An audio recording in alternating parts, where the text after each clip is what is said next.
What's going on, everyone? This is the Elevating Your Potential podcast, where we enlighten middle school and high school student athletes about the realities of college. Today, we have a very, very special guest. He's a near dear friend of mine, Justin Lawler. I'm going to tell a little bit about this guy. He didn't know I had a bio on him, but he's pretty well established, so I'm going to brag on him for a little bit. So he's going into his third season with the Los Angeles Rams. Before he was drafted in the 7th round by the Rams, he attended Pottsboro High School, where he was a 2-time district MVP, a 2-time first-team All-State selection, and 2A state defensive most valuable player. He led it in basketball, baseball, and powerlifting. Track as well, right? Yep, track. Yep, we got track as well. And after an illustrious high school career, he attended SMU with me.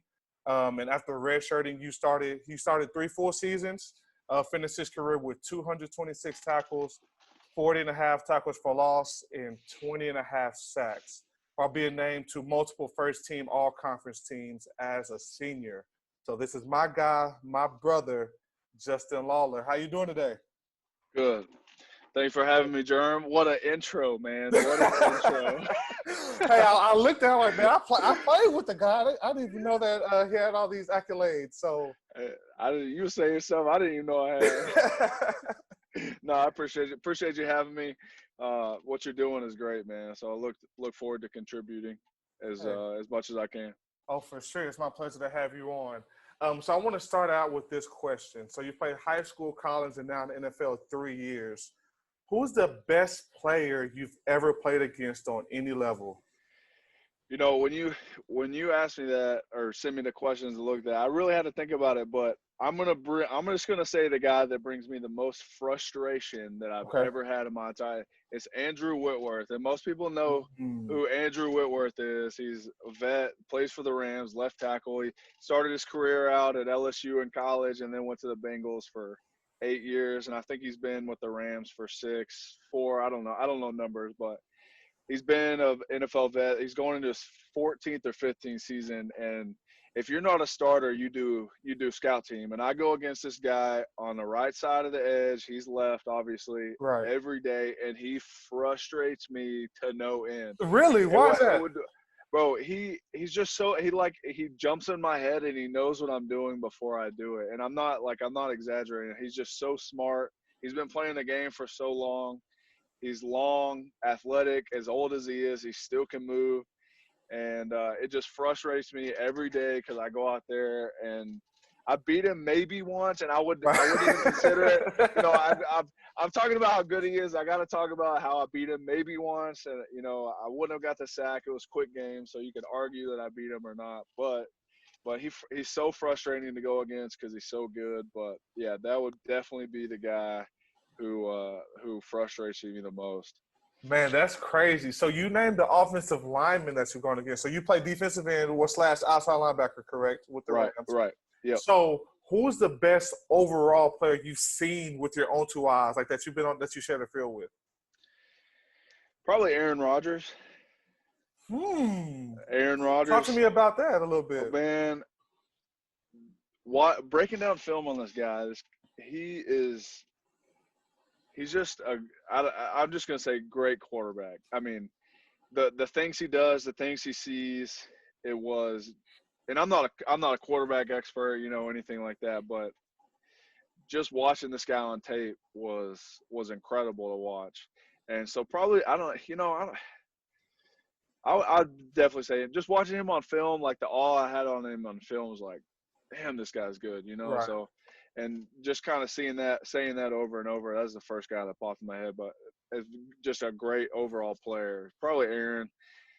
Yeah. Because you know that means a lot. Because you know I'm a Saints guy. So I know you're a Saints guy. Yeah. Which you not saying Drew Brees? Drew Brees, but you know Drew Brees is he's still putting up numbers, bro. But he's not Aaron Rodgers. He's not Aaron Rodgers right now. Maybe a few years ago when he was in his peak, he's still playing well. I'm not gonna say he's out of his prime because he's still playing well, but he's a little out of his prime. But you know, Drew Yeah. Brees, he makes it work. Gotcha. I understand. I understand. Some more personal questions for you, Justin. So All right, all right. how were you introduced into sports? How were you introduced to sports? Yeah, my dad plays softball, like a men's softball, and he just does it really for exercise, or he used to. He doesn't do it much anymore. Um, and so I used to go with him. I was probably 4 or 5, and we started playing baseball. Baseball was the first sport I ever played, and I just Hmm. played really because he joined the PYA, which is the youth association around where I'm from, Hmm. and he was the coach. So I played. I was probably 5, maybe 6, and just kind of got involved there. And then I played soccer. They were both kind of the same season, so we were pretty busy. But I just played soccer, baseball, and then just kind of did those. I was introduced to football in 3rd grade. That was probably I think that was my first year, was 3rd grade in football. Padded, full padded. We didn't do flag like they do now, but anyway, that's a different conversation. But yeah, but yeah, at a young age, probably 5, 6, baseball and soccer were my 2 sports. Oh, cool, cool. I didn't notice you played baseball and soccer first. That explains why you have such good feet. Because soccer, you gotta have good feet to be. I mean, I guess you could explain that's why. Yeah. And That's so, also why I played basketball too. So mm, just for the feet. So. gotcha. So you were well rounded. When did you know that football was a sport that you wanted to pursue?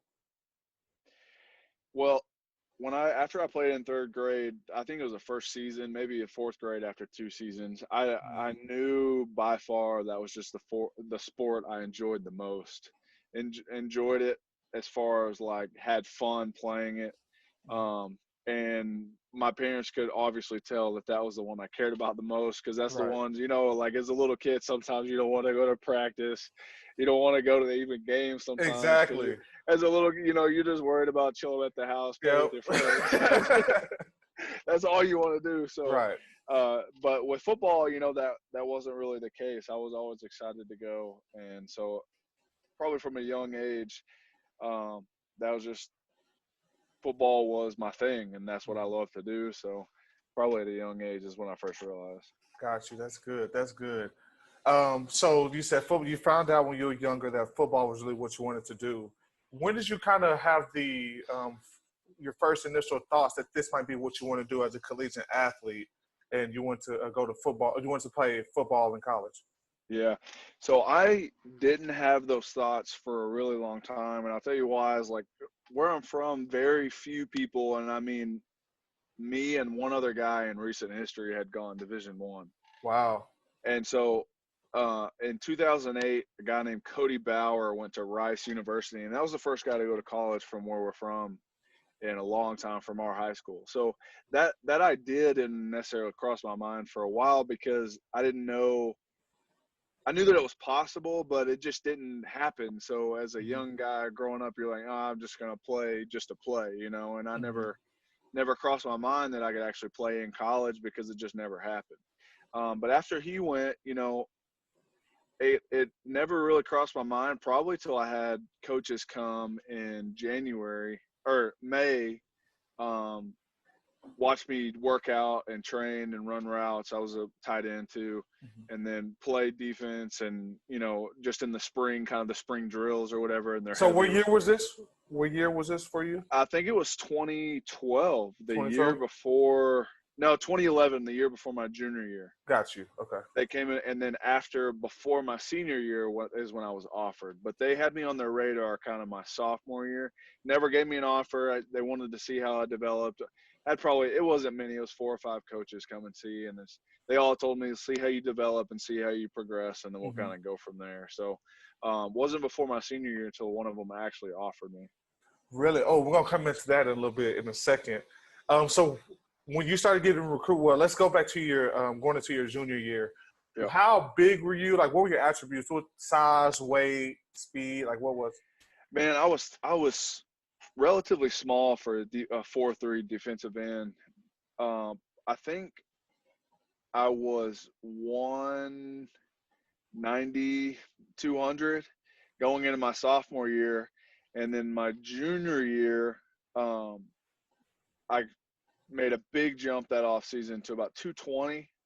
Okay. And so I was about 6'3", 220 my junior year. And then that was kind of, and I think that's why I was so light in those earlier years. I think that's why a lot of the coaches kind of, all right, let's hold off. And just because I was so light, they wanted to see if I could gain that weight, how to progress in the weight room, put some muscle tone on me. Yeah. But and that's kind of, I think I was 6'3", 220, 225-ish. Yeah. Hmm. Great, got you. So, what do you think led to you? Did you just have a growth spurt for your 30 to get those 30 pounds, or was it like the workouts that you all were doing, or did it just happen over time? It was just a mix of, I think, a small growth spurt, just kind of finishing that maturity Right. process, as well as a mix of weight room. I took a big emphasis into the weight room because one of the coaches had said, in like telling my high school coach, that progress in the weight room was one of the things they wanted to see. So Hmm. obviously I wanted to do that as much as I could and spend every second I could in the weight room. And I played all those other sports for cardio. I played basketball in the off season. I played baseball, which isn't a whole lot of running, but you mix that with track, and they're kind of in the same spot. Hmm. So as long as I played those sports, my cardio and my fitness overall was fine. I knew that, but the weight room is where I had to take extra time to do that. So after practice or something with another sport, I'd just go hit the weight room and make a big emphasis on that. Perfect. So I also played multiple sports as well. I ran track, played basketball, and did different Yep, things like that. And you're in the NFL now, so do you think that playing those multiple sports has helped you? absolutely. Uh, and another thing I want to add is, I know when I got recruited, they looked and were attracted to, for lack of a better term, people who played multiple sports.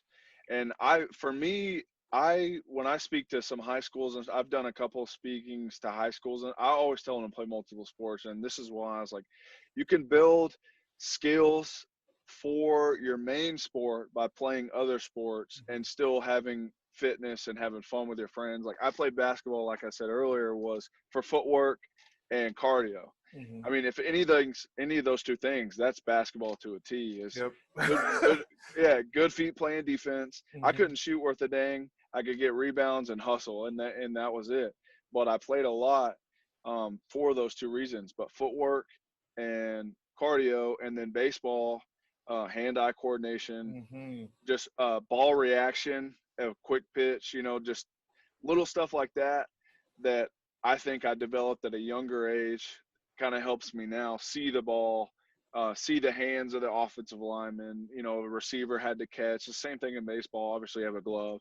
And then track, obviously, that's simple for speed work, Hmm. top end speed, acceleration, different things like that. So I always tell kids to play multiple sports because you build skill in things that you don't even know you're building skill in, that you can attribute or cross over to the sport, your primary sport, Yeah. as you would call it. Yeah, Justin, that's great insight. Really good insight. I appreciate you sharing that with our audience today. So No let's doubt. talk. Let's talk about your recruiting for a little bit. So you said it kind of started your sophomore year, and you got your first offer senior year. So what happened between when those coaches started seeing you as a sophomore and that first offer? Like, were they talking to you? Tell me a little bit about that. Yeah, so I had a few coaches kind of, they never talked to me directly. I don't.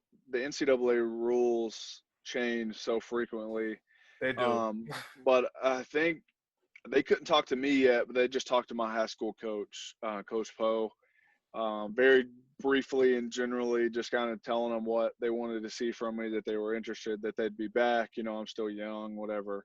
They see me here, they see me there, they see me as a tight end or a defensive player or and whatnot. But I think it was just a commitment to football, to getting better at football. I think so many times kids focus on getting offers and getting those things, getting those attributes, that they don't really focus on what it takes to get there, and they miss Mhm. out on that. They miss out on the weight room sessions and the extra running, the extra field work, the extra, Mhm. you name it, the extra work in general. And because they're so focused on getting stuff and getting those attributes, to where I just focused on Hey, the one coach said I need to get stronger and develop. All right, there's the weight room. One coach said I needed to get speed. There's track.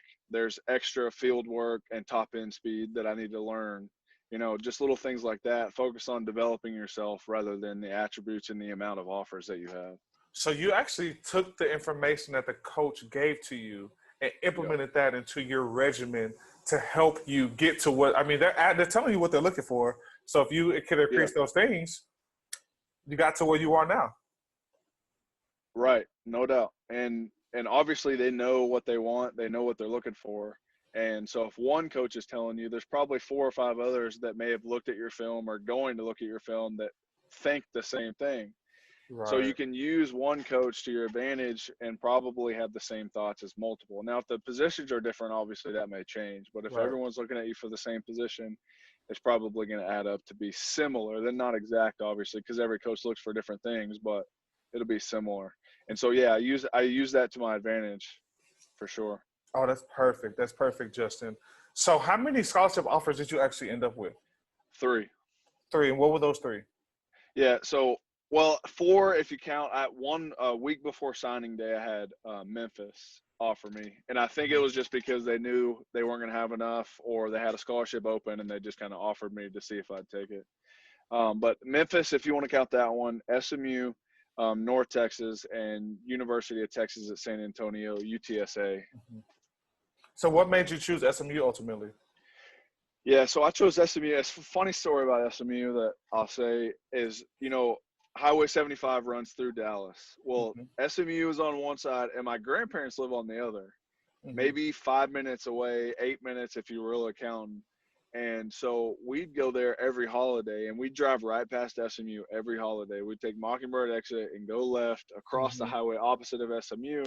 And I would always look at it, and my mom would always kind of joke, like, "Hey, don't look over there; it's too expensive." It's like she'd always have just a general joke, something like that. It's like, you're not gonna go there, don't think about it, because it's generally more expensive than your other colleges. So she said you can just roll that one out, because it's known to be more expensive. And so, anyways, like, it's so funny that I ended up going there.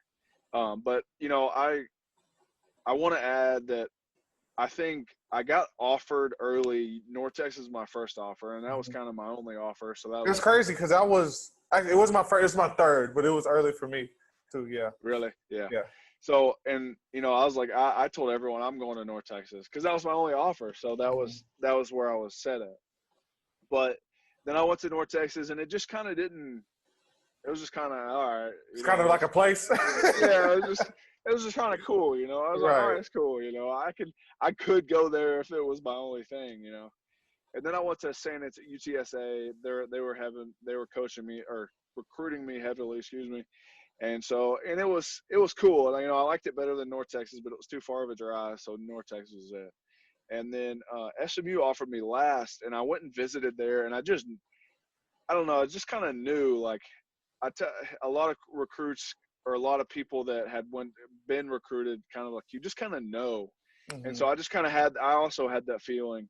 It was like I went there and I was like, man, I could see myself here. It was a good vibe.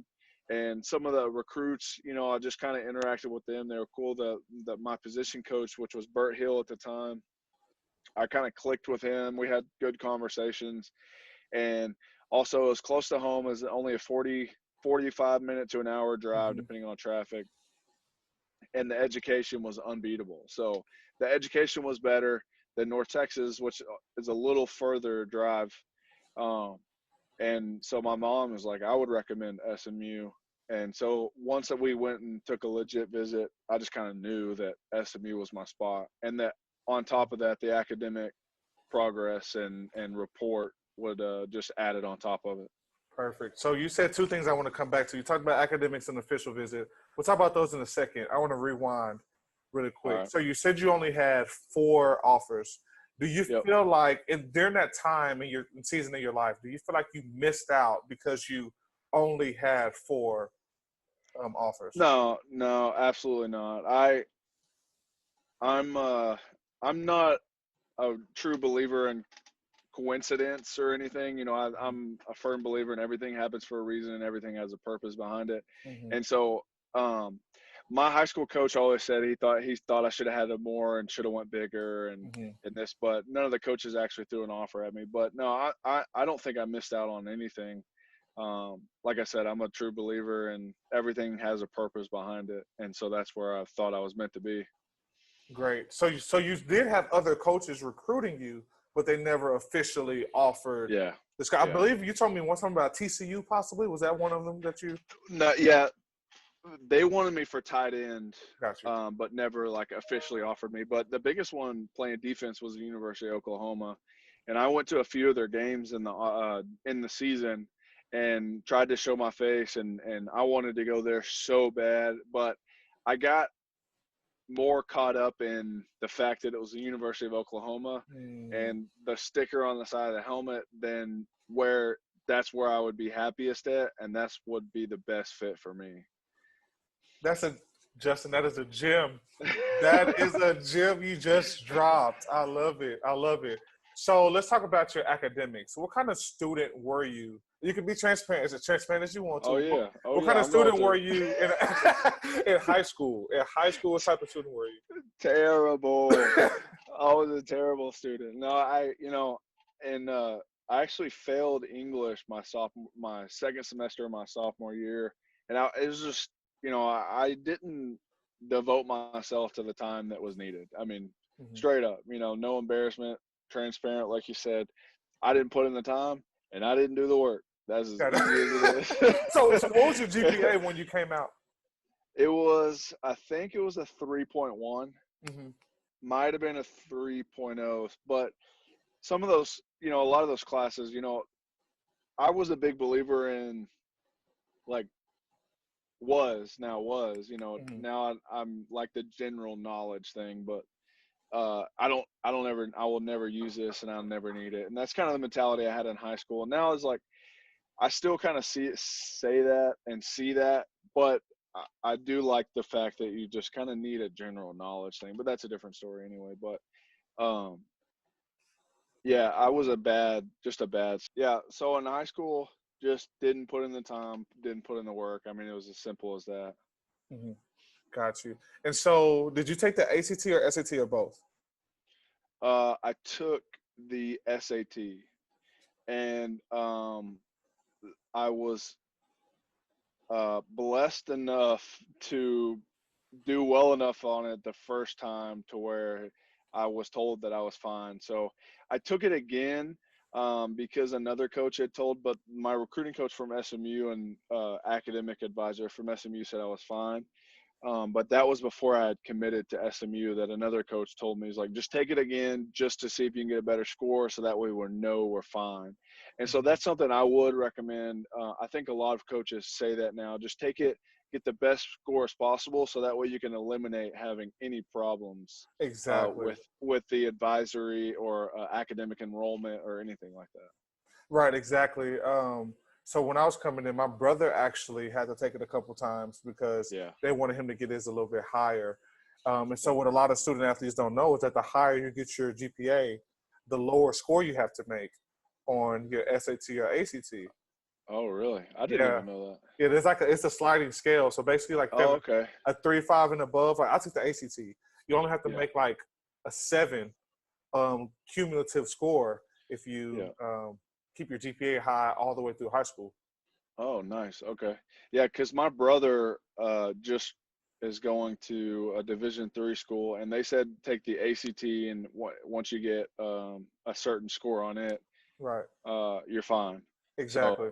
so they just told him if you take it once and make a good enough score, you're fine. Hmm. But I would definitely recommend just to get the best score on it, and then with your Exactly. advice, obviously depending on your GPA, you might have to get a higher score. Exactly. Exactly. Yeah, that's good. So let's talk about the official visit. How many official visits did you go on? Only one official visit, Okay. but I did visit every place that offered me, except for Memphis because it was a week earlier. But my three main offers: North Texas, UTSA, and SMU. I did official, non-official. Hmm. Official was SMU, but I was glad that I visited every school just to see, you once you commit and once you sign your national letter of intent, you might just have like second thoughts. You're like, dang, I wish I would have visited this school or would have visited that. It's like, just take the time to do your due diligence, even if it's a small school. If you have big offers like SEC offers Mm-hmm. or whatever you want to call a big school or your dream school, do your due diligence and do your other schools, because like I said about Oklahoma, you may be just blinded by the fact that it's a school you've always wanted to go to and not the school that best fits you. And so when you visit those schools, you kind of get a real vibe of what fits you best. And that's more so what I would recommend making your decision off of, rather than the logo or it's my dream school or my dad went there or something. I wouldn't recommend that at all. Oh, that's great advice. That's great advice. So what do these non-official visits look like? What does yours look like specifically? Yeah, so it looked like for instance, UTSA. I just went to a practice. It was during spring ball, so I just went to a spring practice. Got a short tour of the stadium. They play in the Alamo Dome Mm-hmm. in San Antonio, and then a short tour, or I guess it was just a regular tour of the campus. There was like an hour and a half. It may have been 2 hours. I don't remember, but meetings with the coaches, just kind of building relationships and stuff like that. It was nothing like super serious. And then if they wanted to pull you aside, or your position coach would make time to come see you and stuff like that. But it was very general, just kind of seeing it, like I said, getting a feel for it, Mm-hmm. and making sure it's right for you, or making sure it's not right for you. So based on those non-visit, what was different? What made the official visit so official? Oh, the official visit is official because the food you get was incredible. Give some You act, examples to the yeah, to the they audience. take you out to dinner. They take you out to a nice dinner. They also you spend the night there in a hotel, or at least we did. We spent 2 nights at a hotel, and also what we did was you kind of have like a teammate that's currently on the team, an older guy that you pair up with, and they host you, and you kind of go out with them. You go bowling or movies or anything, and kind of go out and just hang out with some guys on the team and make sure you kind of get a feel for the guys on the team, what they do. You can ask any questions. That's another thing.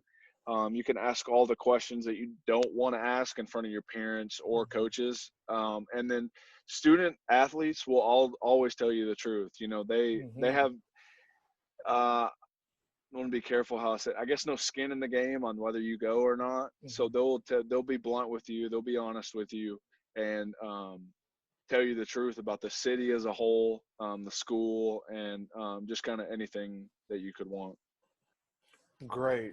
So let's make a slight shift, Justin. Let's Let's do. transition to when you actually came on the campus at SMU. What surprised you the most about college in general? Surprised me most was when I got to school. Yeah, when you got to school. Yeah. Yeah, was probably the amount required of us. It's just almost, and I say almost because me personally, I didn't have too much of a struggle with it, but it's Mm-hmm. for some people, it is an overwhelming amount of requirements, work, things that you have to do, places that you have to be, and it kind of overwhelms some people.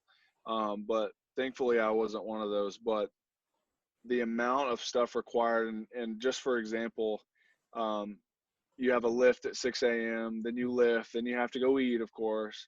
So you're up at 5:30 to get there at 6. Then you lift for an hour and a half, and then you go to breakfast, then you go to class, and then it's just like a nonstop, constant thing. And then you don't get a break till after your run at 6:30, and then you more than likely do homework. So it's like, and a lot of people just aren't used to it. They've never been exposed to stuff like that. Mm-hmm. So that's why it's important to build time management skills when you can and where you can, so that's not overwhelming. But that would probably be the number one thing, just the amount of work and stuff required of you. And that's interesting you said that, Justin, because I knew I was in for trouble when we looked at the packet, when fall camp starts, and it Yeah. said wake up call was 4:30, and we go to sleep at 10. I was Yeah. like, what in the world did I get myself into? I know, and then that's the worst thing too is like training camp's your first dose and it's your hardest dose too. Like that's the Mhm. hardest part of the year, Yeah. and then you're like, and it's your first dose that you ever get, so you're just kind of after week 3, you're just walking around like a zombie after your first year, and Yeah. hopefully you get a good roommate so you can go to sleep, and that's just kind of the way it is. Exactly. Yes, I agree with that 100%. So let's talk about your sport. You play football here, of course. So Yep. what surprised you the most? What was the biggest difference from your high school, what you did high school football wise, and college? For me, it was the amount of detail uh, in the scheme and the coaches. Uh, what Coach Hill, when I first got in there, he was he is a super detailed type of coach, and that's just how he is. He's an old school guy, and he wouldn't yell at you or anything, but he was like, "I need a 6-inch step, not an 8-inch step." And I mean, just like that's how detailed he Right. was. And he was like, "I need a left foot 6-inch step, and then vertical straight right foot." And I'm switching up the terminology, but it's just like that's how detailed it was. He'd go inches, and that was just so different for me because in high school it's like a lot of kids are like, "All right, it's cover 2, just go to the flat, to the Right. corner." It's like, Right. "All right, I got it, coach." And then like you get to college and you're like, "All right, so I got to use this footwork to get to the flat. I got to exit hinge or open my hips this way. I got to keep my eyes on the quarterback and then still know what number 1 receiver is. And then I got Yeah. to get this." And then you're like, it overwhelms you. So that was probably the biggest difference. And then a lot of people just say the speed of the game. The speed of the game, like football is football. And so as you get better at football, you just naturally get faster and progress. And the speed was a difference, don't get me wrong, but it's not like overwhelmingly, "Oh, dude, these guys are so fast." Like for me, and that's just my personal opinion, that's my personal experience. For me, it was just the detail. And then you actually have to be responsible for a gap, talking defense and outside linebacker, defensive line. And then that was just the amount of detail overall as a whole that went into it. Yeah, I'm right there with you. Something you said about the speed of the game, I was actually surprised. So our first game was against Texas Tech, and I Yep. was surprised at how slow the game actually was because Right. practice was so tough. And Yeah. so we can get to that a little bit more about. Oh, Yeah. you gonna say, Justin? I mean, no, I mean that is a good point. Like you get so much in practice too. Like Mm-hmm. maybe at that first practice you're like, "Dang, this is fast," but then like you just naturally like you're naturally a great athlete, so you naturally can catch up faster, and you get better. The first week of training camp, you get so much better because Mm-hmm. you literally walk in knowing nothing. Right. And so after a week of pounding it into your head, you don't realize how much better you get, and the speed of the game just kind of comes more naturally, and you get used to it. Yeah, I 100% agree. So this is more of a fun question for you. So compare your attributes, like what you bench, like actual numbers. If you can remember, your bench, your Yeah. squat, and like your 40, compared to when you came in and when you left 5 years later in college. Yeah. I actually kind of I wrote those down. I think so. I powerlifted in high school, so in powerlifting. If you did you do powerlifting, Joe? They didn't let me do it. So they said the only way that they would let me do it was because, I mean, I played basketball as well and track. And Yeah, so it was yeah. hard to do all three of those at one time. I got you. I got But you. I they got told me my senior year I wanted to do it. And they you. said, Okay. Jeremiah, you're about to go to college. If you don't have a chance to compete for state, we're not letting you do it. And uh, so, I was 230 to 242, and that's like the monster Dude, weight group. beast mode. Yeah, Yes. And they're like, Jeremiah, beast like mode. you're strong, but you will not I don't know. compete. It's just short guys that walk, they're stocky and just walk around Exactly. like that's all they're just a big stump of muscle. But anyway, so in a squat suit, my highest squat, and then I won district and I made it to the area, and I got third. I squatted 495 in a squat suit. So it In was high like, school. yeah, in high school. Wow. So and it was in a squat. So I could probably, without the suit, I could probably do 415, 420. Now those numbers are rough, but And you were and what, 235 at the time? yeah, yeah. That's impressive. I could always squat. Now, bench is a different story. With the bench suit on, I only did 305. I couldn't even get a full three plates on there with the bench. So I think in high school, I could do just without the suit, probably 275, 285. Like, Mm-hmm. my upper body's always been my weakness, but I think those are my numbers. Now, 40, we never really timed 40. We do pro agility, but we never we do agility drills, and I think we did an L drill, and I don't remember those numbers, but we And for never those who timed don't know, a pro 40s. agility is you go 5 yards to the left, you go 10 yards back the other direction, and then 5 more Yeah, yards. For those who don't yeah, know, so yeah. Thanks for clarification on yeah. that. But yeah, we never did nothing but agility drills. So the 40, I have no idea. Okay. And when you graduated from college, what were they? What were those numbers? So I think I could squat 515 based on a number, because with True we only did a 2 or 3 reps, and I did 495 for 2. So I think that was 4 or 515 maybe, and then bench I could do 375 Mm. was it. So So you went from 415 to yeah, 515, yeah. and So then about 275 to 370. yeah. And then I Wow. gained, and over the course of those 5 years, I gained 20 pounds. So it's probably it was fat too, but probably 15 pounds of muscle over the course of those 5 years. Wow. So it's easy to say that strength conditioning programs in college are on a whole different level than any high school program you can go through. Strain you like crazy. Yeah. What's the hardest workout you ever did in college? If you can think about one. Oh, man. Uh, Probably my first day of 300 shuttles with Mel. And You Coach remember Mel's that? our strength and conditioning coach. Yeah. Yep.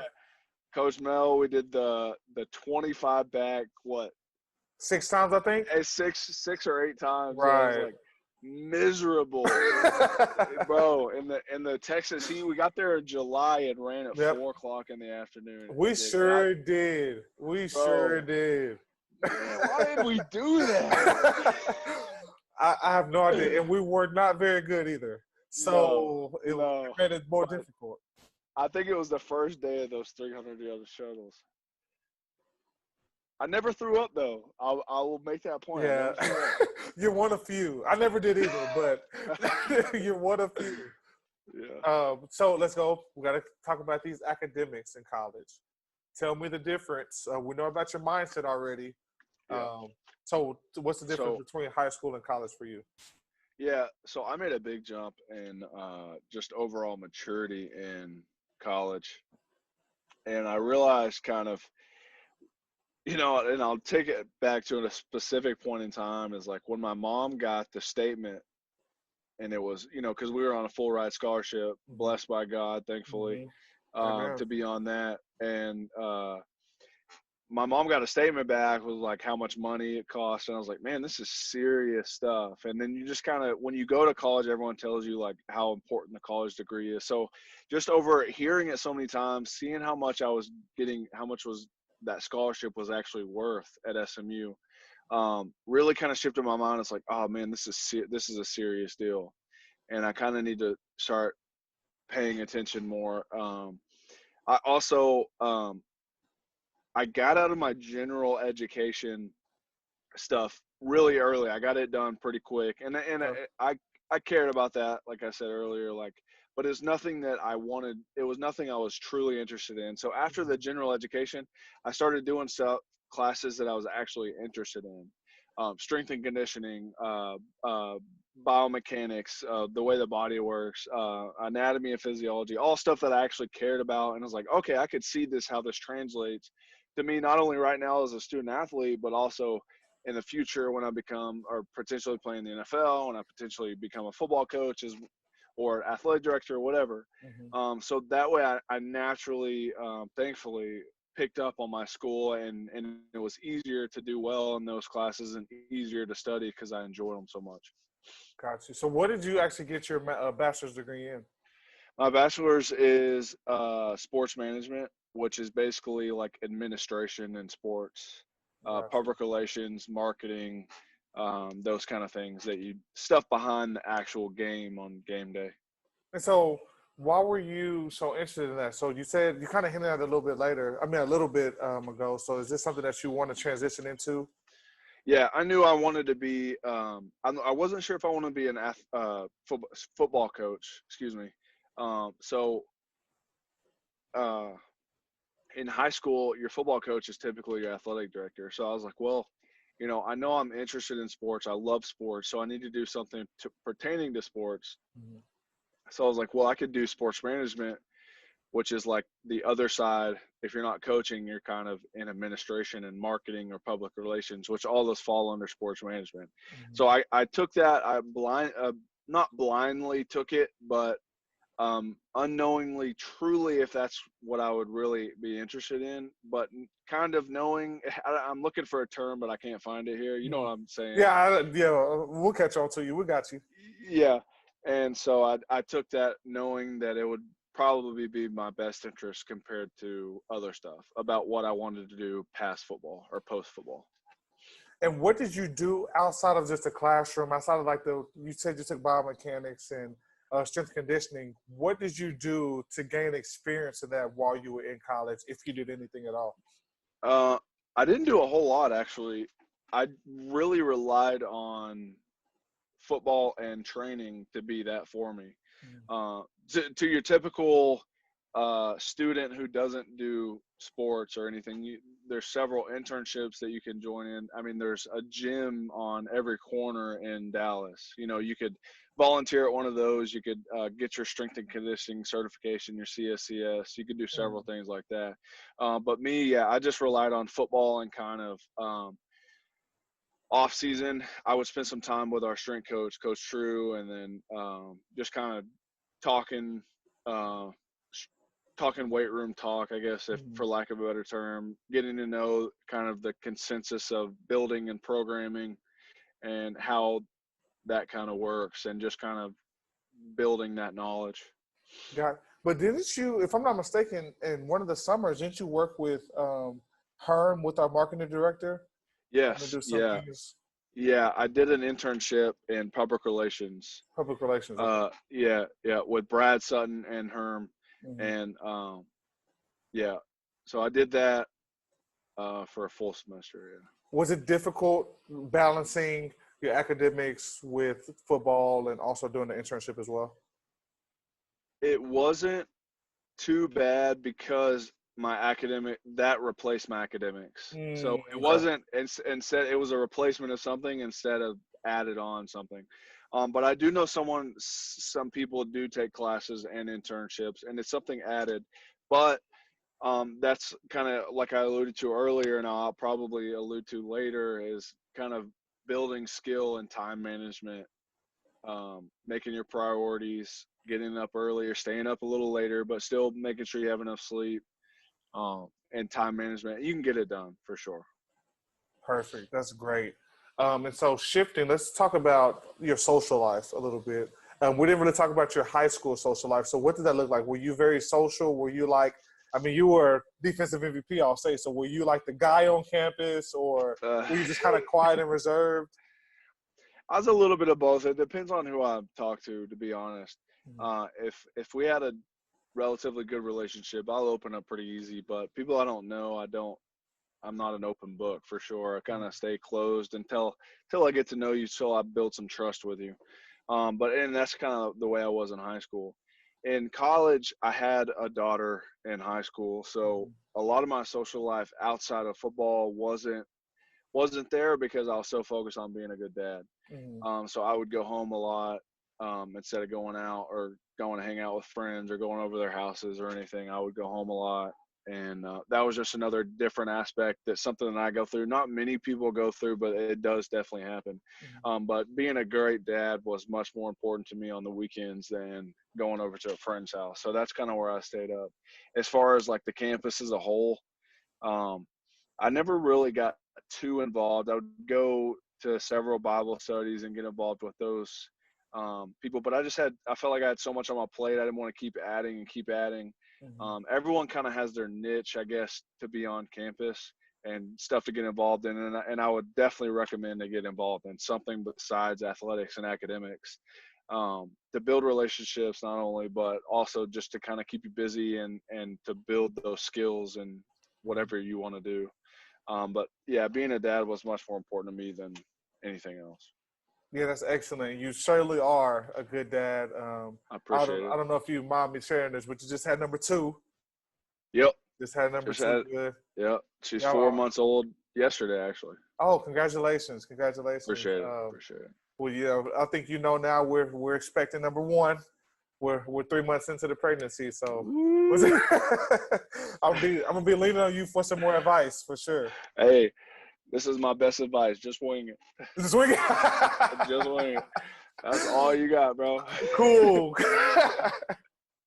And so if I'm not mistaken, did you have Coach Dykes as a coach for like one game?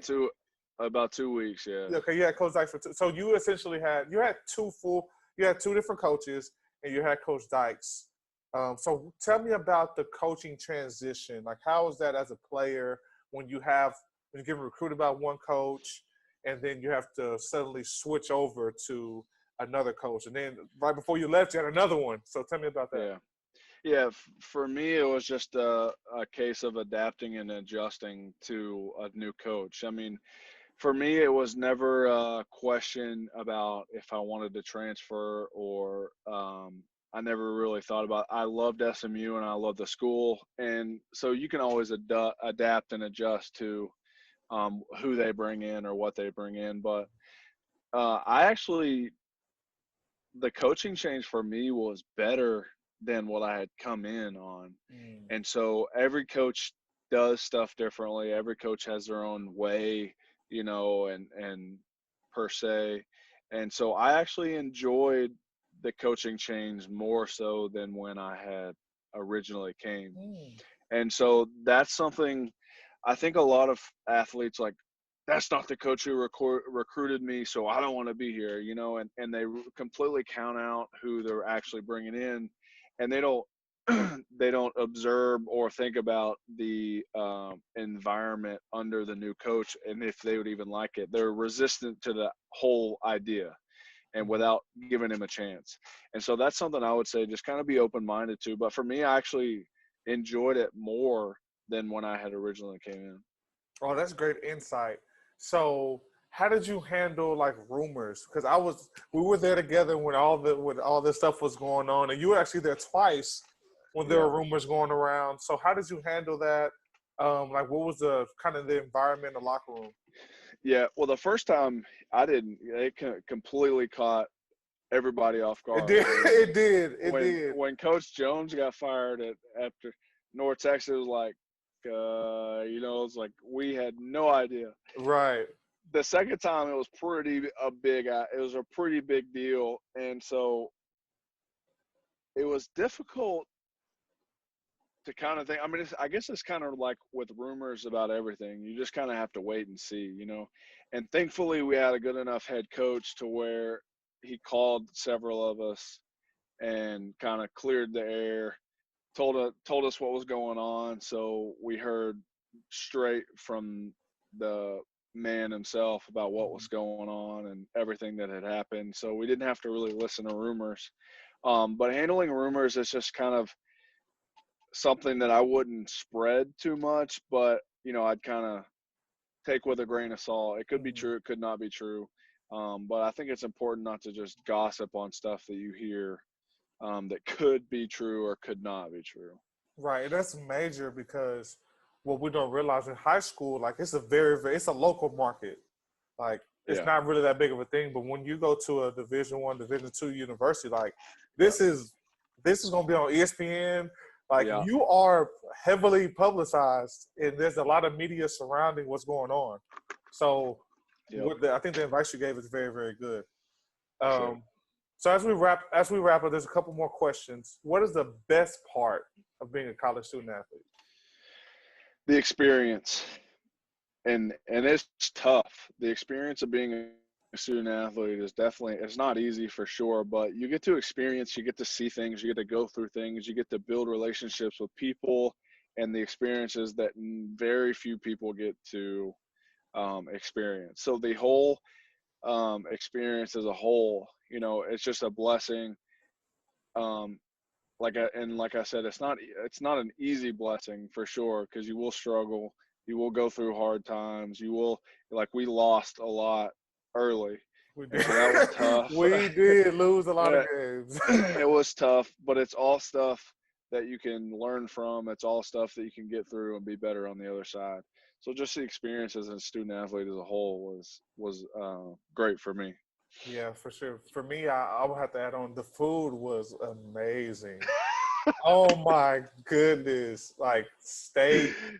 Definitely And is, I heard after, oh, I don't think you were part of this, but they said like Coach Dykes came in and brought like lobster tail and all these different bro. things. Like, They get, and they turned in the Hall of Champions, or if it's still the Hall of Champ, like, into a food mecca. I mean, all the, like, wow. 24/7, you can go out there and get something. Wow. So that's crazy. Yeah, Yeah, the food is amazing. I can definitely say that as well. no doubt, no So doubt. let's talk about your NFL process here for a little bit. So tell me about the combine. Can you give us some insight on what you went through? Because I hear it's very, very difficult. Yeah. Well, I never actually went to the combine, Mm. but pro day, Pro day. Yeah, let's talk about the pro day. yeah. So I did a pro day. Basically, how that works is you just train for 3 months. Like, you don't, I mean, it's really 3 months straight of training for something that doesn't even have anything to do with football, but that's a different conversation. Um, that's my opinion too. So, Mhm. uh, and it's not that stressful of a day, at least for me, because yeah, you get multiple chances to test. You always get 2 to 3 jumps. You get 2 to 3 40s. You get 2 to 3 times. I think it's two primarily, but I have seen a guy request another one and they granted. Mm. So that's interesting too. But anyway, um, so you just go out there and do what you've been working for. And like I said, in my personal opinion, it's not actually football. They're just gauging on how good of an athlete you are. And typically the better athletes can play football better. So that's kind of what they're gauging on. And I think it also depends on the NFL team too, because they videotape everything, and some people request it, some people don't. Some people don't. Some teams don't even look at the 40. Some teams do. Some teams look at how much you bench press. Some teams don't. You know, it just kind of depends on the team and what they're looking for and what position you play. So for me, it was just, hey, go out here and do your best. Everything else will fall in line. Great. So that's the on the field. What else did you do outside of that? I know you told me about some team visits you had to do, and Yeah. I would love for you to share the interview questions in that process that you shared Yeah. with me. So yeah, I took 2 team visits, one to the Rams and one to the Saints. Oh, I went to the Bucks too, and those visits, they're very brief. You sit down, they and they basically kind of just have a general conversation and just kind of get a feel of who you are, what you're about, your family. Yeah, some of the questions are, they'll ask you from anything to how big your foot size is, to how many brothers and sisters you have, Mhm. to what books you like to read, to do you go out and get drunk on Saturday night. I mean, like, just straight up stuff. You know, I can't remember what exact questions I probably told you. You just told me Um, there was a particular coach that every time you said something, it was a negative response. oh yeah, yeah, there was one scout that was like, I think he was trying to get me to get frustrated, or like Right. he was trying to knock me off for sure.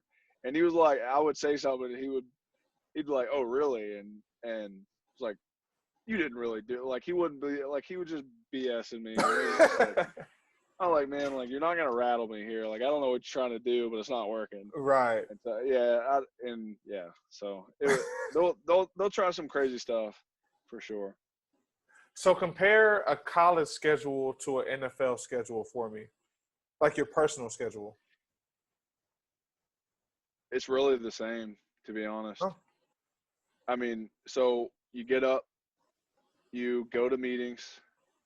Now, I will say in the NFL, you do get a little bit more sleep and the practices are a little shorter. Probably the only difference, to be honest. But you still get up, you go to meetings. Um, After hour and a half of meetings, you go lift in the weight room. Uh, After the weight room, you go have lunch. You go back to meetings. Instead of going back to class or to class, you would just substitute all these meetings for class, I guess. And then you have like an hour and a half break to get ready for practice. Ice, hot, cold tubs, whatever, stretch, whatever you have to do for practice. And then you practice for probably an hour and a half, hour 45, sometimes 2 hours in training camp when it's heavy, heavy, heavy.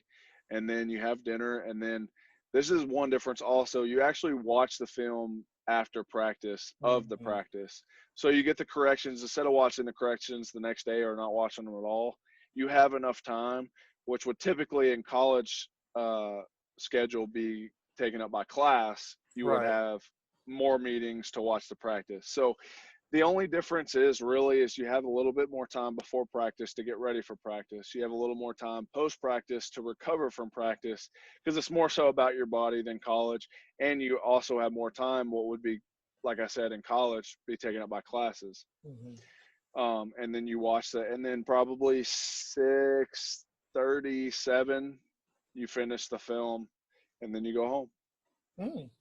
Yeah. It doesn't. Then, What were we go going ahead. to say, Justin? Yeah. So, and then like in college, you would typically do homework at night.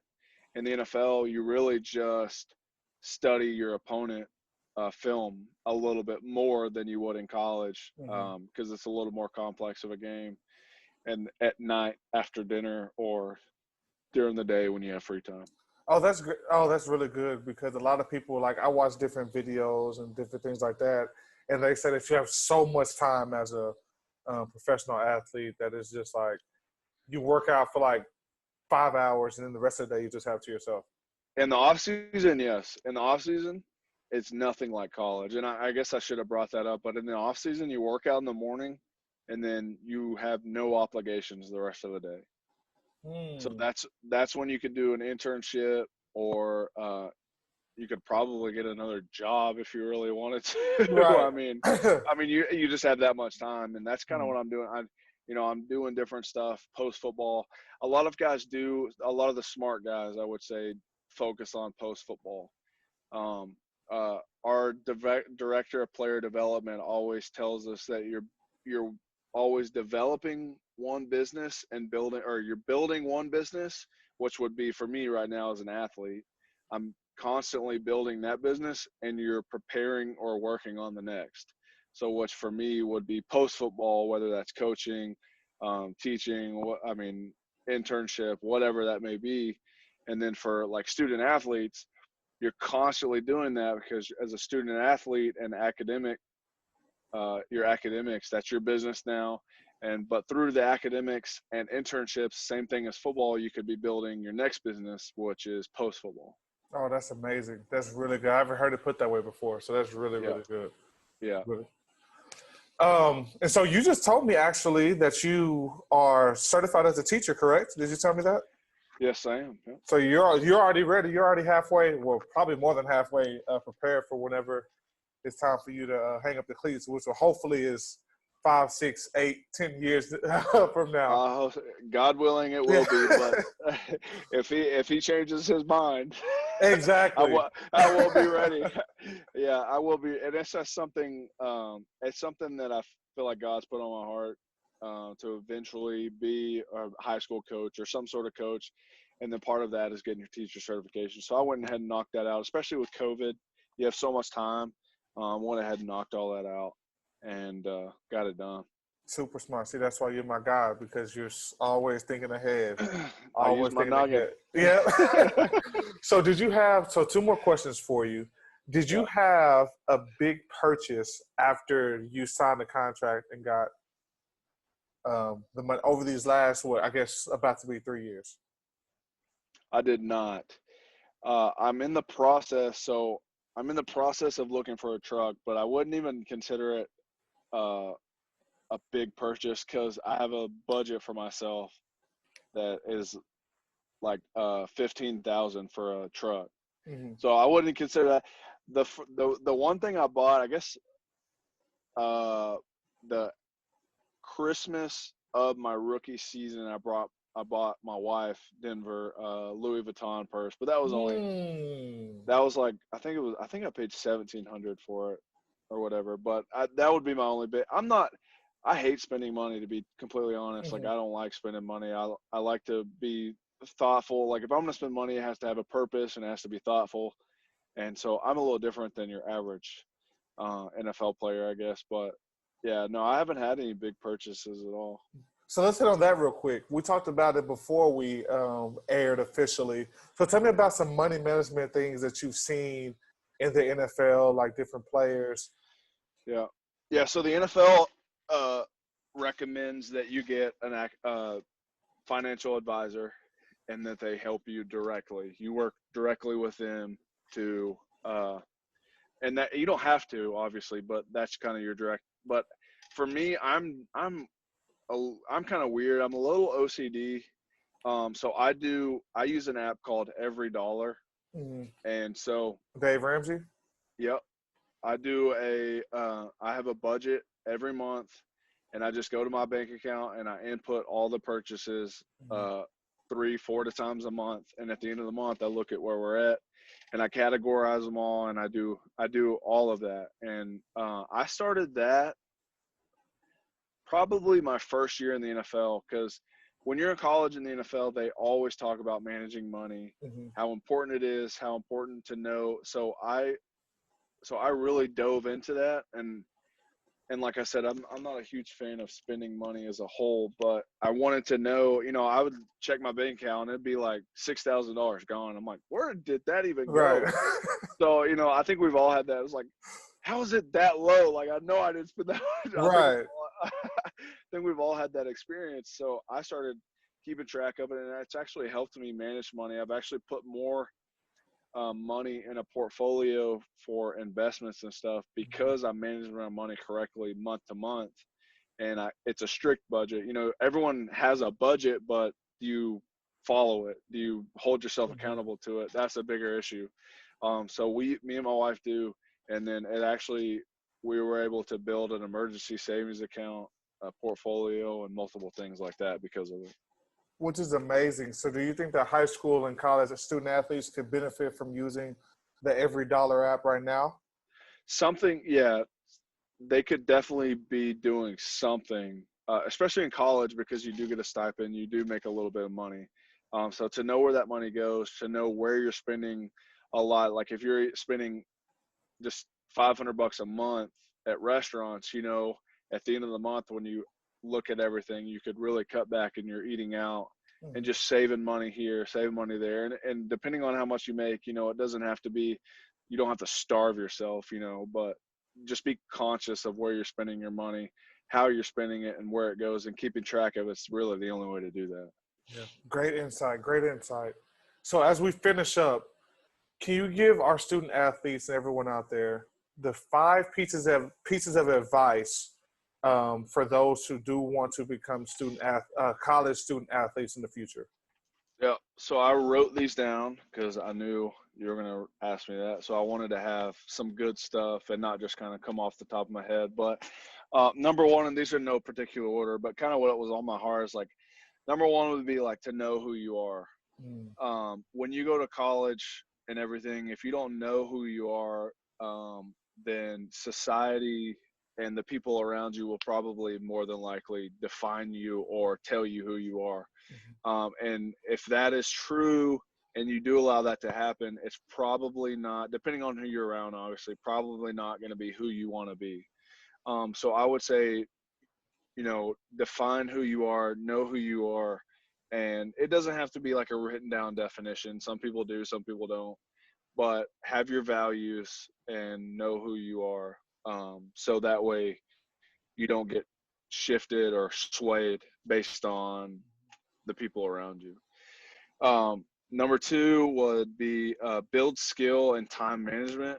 We've talked several about seconds or minutes about that, and that's one of the biggest things for me. Is like even today, I've got a stack of papers and I could bring one out, but uh, even today, like when I wake up, I read my Bible and I do like just a quick yoga session just to kind of stretch out a little bit, and then after that, I'll kind of write down a brief uh, schedule for the day, kind of what I have to do, what I need to get done, timing, just to kind of get myself into that time management. And so I would say if you have someone who's familiar with that, or even us, I would say kind of get used to that, to kind of schedule your day, get on a routine, and then just experiment with what works for you. It's different for everybody. And then third, I would say commit yourself to constant growth and learning. And this is good for pre, post, during football life in general. Is like be a constant learner. And then the fourth one that kind of goes in with that is read. Um, Books are such an undervalued asset in our society, and stuff that we've gotten from it. It's like if you can read and get all that information, it does nothing but help you for the value of that book. And then lastly, I would say just develop and establish relationships. I still have several relationships that I rely on today. One being me and you, my financial advisor I got from my SMU. I've gotten several strength and conditioning tips from coaches that I've established at SMU. My defensive line coach, we still talk probably once every 2 to 3 months. We talked last. Coach Morris, I still keep in touch with at Auburn. Those relationships, you maybe never need them, but they're there and they're established. And I still talk to Albert. Albert, Albert. yeah, I just saw him maybe a month or so ago. Yeah, and I still talk to him. Just maintaining those, and you may never need them, but they're there. Somebody could always help you out if you needed it, and it's always good people, good friends to fall back onto, just if you need someone to talk to. But they're not there if you don't develop and establish those relationships and then keep in touch with those people over the long term. Man, Justin, those are great and powerful. So I definitely want to thank you for enlightening our student athletes with your wisdom and your knowledge and your insight. I think this interview has been tremendous. You did a great job. And thank you so much. Thank you, everyone, for joining in and tuning in to the Elevating Your Potential podcast. We hope you learned something. We know you did. Stay tuned for next week's episode. Appreciate it, John. I appreciate you.